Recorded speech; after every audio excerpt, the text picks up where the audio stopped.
Back to another edition of the Night Report podcast. I'm your host, Mike Broadbent. Joining me once again is my co-host, Richie Schneiderite, and special guest on the program today, Wagner College head coach Tom Masella. Tom, thanks so much for joining us.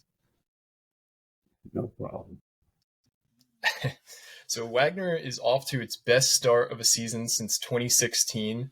Talk about what you've been the head coach of the program now for a few years. You're an alum of the program. Talk about what it's been like rebuilding Wagner. It's been a lot more difficult than I thought it was going to be. I got hired just as COVID hit, and they were coming off a 1-10 season, and there were 5 professional football players on the team, 3 NFL guys. So yeah, I knew there was something that was missing, and really didn't get a chance to find out about that until the following year, because we didn't play in 20. We played one game in the spring of 21, I think, or 21. So, it was kind of a struggle in that standpoint. And, Wagner's a little different place, and we've had success of putting guys in the NFL in the recent past, but haven't had success on the field. And my feeling on that was we had players that were here for the wrong reasons. And, it took a while to get our players to adjust and understand that you're here to get a great education and also, compete in our league for a championship. And I don't think that was, I don't think we were all aligned on the same page, the players who were here. And so it's taken a while to get the program off the ground and running again. And, we're in the process of rebuilding, and it's, year 4, but really it's year 3. And really, we didn't really get a full year under our belt till last year, where we had spring practice and winter workouts and those things. So, from that standpoint, it's taken a lot longer than I thought it would. So now, before we get into talking about this year's team, let's talk a little bit about the past. I know you played at Wagner from 78 to 81, if I believe. Yeah. Just what are some of the differences? I know there's probably a ton, but between those couple of years and now in today's program. Well, I think football's different. They did have helmets in 78, but it's that was my next question. Totally different. They went from a Division III program. At that time when I played, they just started to form divisions. It was major college and small colleges. And at that point, we went Division III, but we had a lot of 1A transfers on our team back then, and that hasn't changed. It has changed a little bit, but, the culture here has been a great tradition. There's a lot of winning that's gone on here. There's been a national championship. There's been undefeated teams. And so there's a history that kind of has maintained, and football's football. I mean, I played for the vice president here. I was his first captain. So to me, there's not a huge difference except what they classify the football as. And we get to play, Power 5 schools like Rutgers, and we played Navy and other schools. So I think at the end of the day, we probably elevated the program. The program has been elevated by circumstances more so than what we do. I guess is the best way of putting it. So you mentioned playing Navy and Rutgers. How important are those games against FBS opponents to your program, both from a recruiting standpoint and from a just a lifeblood standpoint? Let's be honest. The pay helps. The payday helps. Sure. Our school, our football program. It allows us to treat our kids in a first class manner. That's first and foremost. From a recruiting standpoint, it's been great. We've played these games for a while now. We've been competitive in some of them and some not so competitive. But the Navy game this past year, couple of weeks ago, was a great because we were in the game. It was a heck of a game, and we kind of got our quarterback nicked up, and I would have liked to see what the outcome would have been if he stayed healthy. He got hurt in the first quarter. And it was a heck of a game, and our kids played extremely hard, and they get a chance to play in a venue that they usually don't get to. And it's the same this week, although, Rutgers is an unbelievable team, and he's, Greg's got it going in the right direction. And they're a different team than a year ago, but they're a better team than a year ago, in my eyes, looking at their film. But the game serves us well. Our kids love playing the game. It's great for recruiting. And, everybody, it's a measuring stick to see how far you have to go to be one of the, be in the top echelons of college football. So I think everything about the game is great as long as you come out healthy and you can compete in the game. And certainly the last couple of years, that's been a struggle, but our kids competed really well against Navy. We found some things that will serve us well when we get into league play, which we already have. So they're great games. Awesome. So I want to talk a little bit more about Rutgers and your relationship with them. I know Greg said on Monday in his press conference he's known you for a while now. So can you talk a little bit about that relationship? Greg, I've known Greg for a while. When I was assistant, when I was a head coach at some other places. Mm-hmm. He's a Northeast guy, so you run into people along the way, and certainly the utmost respect for what he's done at Rutgers, not only this time but the time before. And the one thing you learn is that they're extremely well coached. There's not a facet of that program that Greg doesn't have his fingerprints on, and you can see it in everything they do. They're extremely well coached. They're detailed, and in that sense, you're just impressed with what they do, and you appreciate what good coaches do, and certainly when you look at them from afar. You say, okay, that program is extremely well coached. They do things the right way, and I've got to know Greg over the years, and certainly that's his MO. I mean, everything is Rutgers football, and it's great to see to have a Northeast team in a Power 5 situation do the things that I think they're about to do. Awesome. So a quick follow up to kind of both of those questions. Does Greg call you to set this game up? Do you call him, or is it kind of AD on AD? I'm just a little curious how it works. That's above my pay grade. We talk. I talk with our athletic director, our vice president, about these games. I kid around a lot. I said these games are great for our players. They're great for alums. It's not so good for the head coach. So,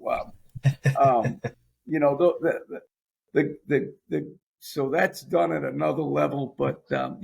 They ask me what I think, and our kids love playing in this game. It's just a different venue. Wagner, we may have 3,000 at a game. It's going to be, I would imagine, somewhere upwards of 30,000. Depending on weather, and it's just a great environment for our players. So when we have the opportunity. And it fits well with our schedule.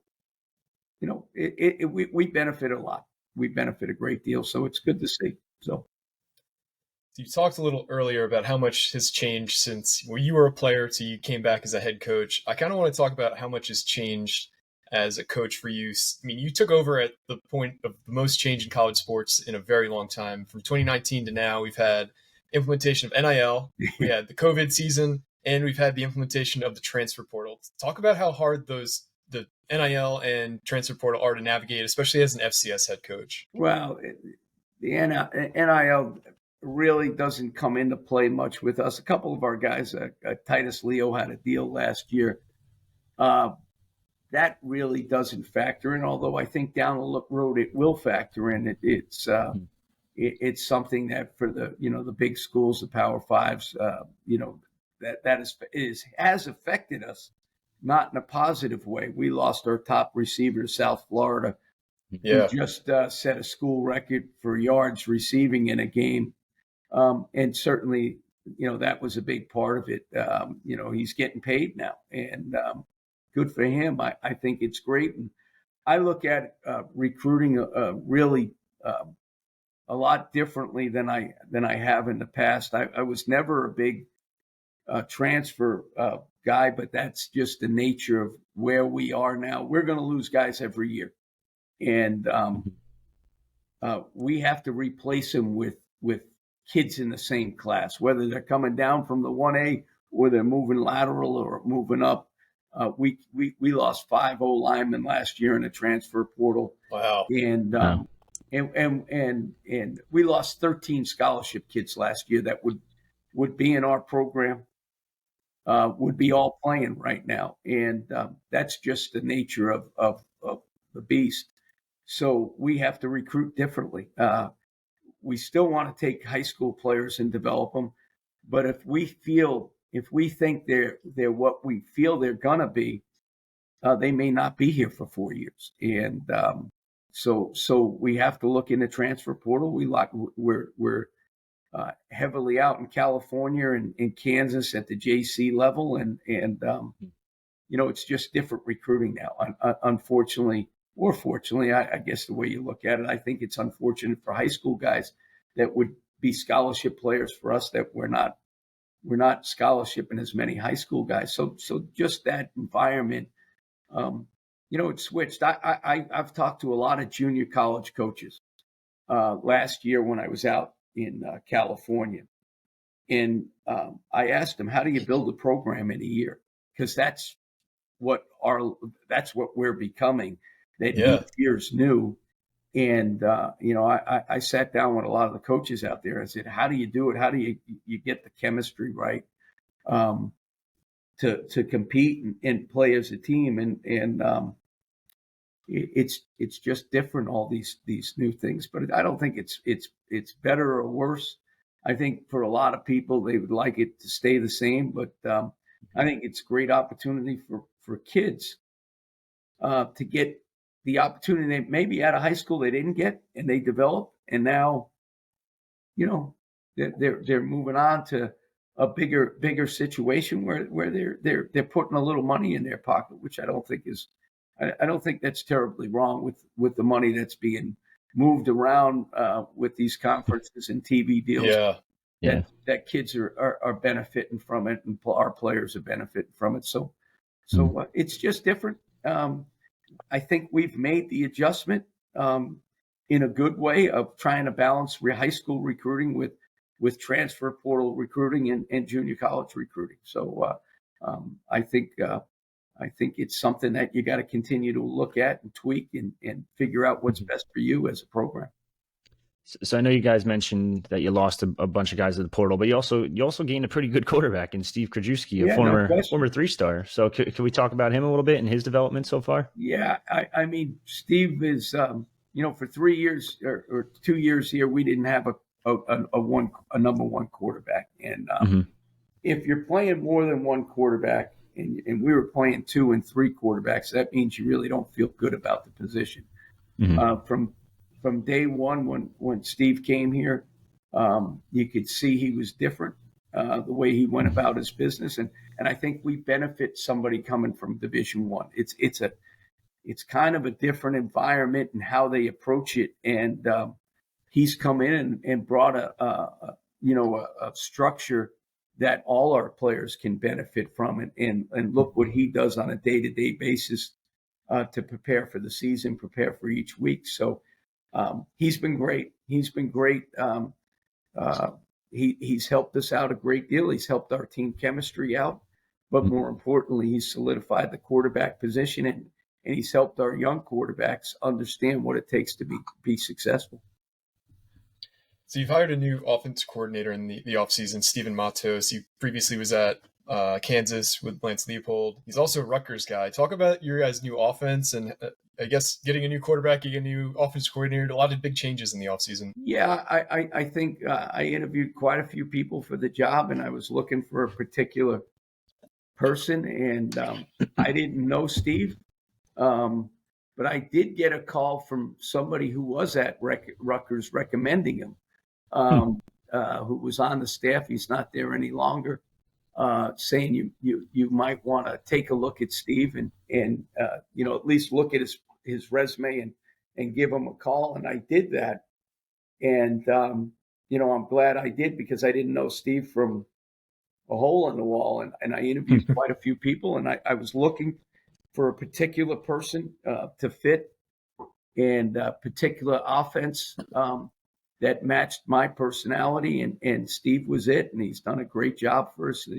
He's high energy. He's innovative, and he's done a great job for us. I know statistically we're not where we want to be yet, but that's a work in progress. We did score 30 points on Saturday and came back, and that was really, really positive that you can build upon that. So we're really pleased to have Steve on the staff, and he's done a great job. Now, I know everyone wants to talk about the quarterback, but what are some of the other playmakers on offense to keep an eye on? I think we have two solid running backs in Ricky Sproul and Zach Palmer-Smith, both Jersey guys. Both have done a great job. They're all purpose backs. They all can catch the ball. They can protect, and they've done a good job running. And then at receiver-wise, Mark Didio as a UConn transfer. I recruited him a couple of years ago. We lost him to UConn. He's been really good at receiver. Trevor Shorter has been fantastic. And then Jalen Benelli, the freshman receiver, has been really solid, along with our tight ends, Justin Wolf and Chase Stafford's been out he'll be out this week too. He's 2 weeks out. So, I just like it. And I like our young O-line that's developing. We have a couple upperclassmen at the O-line, but we have a lot of first-time players that are starting to get better each and every week. So it's been a lot. There's been a vast improvement in our offense than the last couple of years, no question. Awesome. So we touched on the offensive side of the ball. Who are some playmakers on the defensive side of the ball Rutgers fans should be aware of for Saturday? John Joya, Junior Wiley. Junior Wiley's been the player of the week in our conference the last 2 weeks. He's made some big plays. Justin Riley's been another guy who's been fantastic. Our linebacking core has been really, really good. And Junior now is playing safety full time. He's kind of an all-purpose guy. He's been a really good player. And then up front, we run a lot of guys in. Lennox Lamar has done a good job for us. Jarrell Liverpool has been really solid. And Lance DeSorbo, they've all been really good. We've played 3 straight games. Pretty good defense the last 3 weeks. Even last week, they only gave up. They gave up one drive. There was an 8-yard drive for a touchdown, and we gave up a couple scores on special teams that we had to clean up. But defensively, the last 3 weeks they've played really well. I know last year you had a defensive coordinator, actually a former Rutgers guy, in Darrell Wilson. This year, I'm looking at the coaching staff. I don't think you have one. Are you just calling the plays, or? I'm heavily involved in our defense. We do it collectively, but I'm heavily involved, and that's what I've done most of my career. And I felt we could be. I guess collectively, I thought we had a lot of different opinions on our defense last year, and it really didn't lead to success. And I kind of decided to be the in the forefront of our defense, and I wouldn't say coordinate, but heavily involved in it. So awesome. So, Coach, we really appreciate you joining us. Is there anything else that you want to plug or talk about before we head out today? Well, I think one thing, for us, it's all about recruiting, and we're in a new building, which is great for us. And we're going to continue to play, these Power 5 schools, and hopefully we'll fare a little better than we did a year ago. We know it's an uphill battle, but the one thing I like about our players and the culture that we're developing is our kids are competing, and hopefully, I don't know if we have enough bullets in the gun to go in there and win a game at Rutgers. We'll find out. But the one thing I think our kids are going to do, which they've done all 4 weeks, is compete and try to get a little bit better. So we're excited to play and test ourselves against a really good football team. And hopefully people will take notice of what we're doing and what we're developing here. Yeah, it does Awesome. seem like you guys have made big improvements this year. It was Navy. You guys played Navy 2 weeks ago. It was a 7-0 game with 2 minutes left in the second quarter. So, I mean, you guys have really been fighting hard this season. So excited for Saturday. Excited to see our two teams battle. I really appreciate you coming on. But for me and Richie, this has been another edition of the Night Report podcast. Signing off.